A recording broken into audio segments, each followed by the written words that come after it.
عمران خان کی آنکھوں کی بیماری پر اب شوکت خانم ہسپتال بھی میدان میں آ گیا ہے۔ کیا بانی پی ٹی آئی کی بینائی واقعی خطرے میں ہے؟ ہسپتال انتظامیہ نے جیل میں جاری علاج پر اعتماد کے باوجود ایسا کیا مطالبہ کر دیا جس نے حکومت کو مشکل میں ڈال دیا ہے؟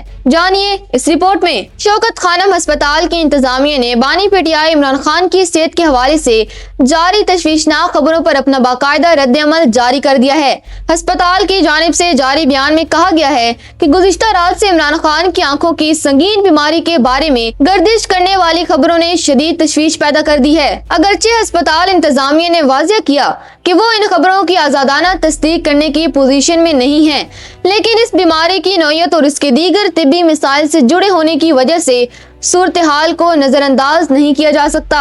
ہسپتال انتظامیہ نے جیل میں موجود ڈاکٹروں کی پیشہ ورانہ مہارت پر اعتماد کا اظہار تو کیا ہے، لیکن ساتھ ہی حکومت سے ایک بڑا مطالبہ بھی کر دیا ہے۔ شوکت خانم ہسپتال نے باضابطہ درخواست کی ہے کہ ان کے ماہر ڈاکٹروں کی ایک ٹیم کو فوری طور پر اڈیالہ جیل جانے اور عمران خان کا طبی معائنہ کرنے کی اجازت دی جائے۔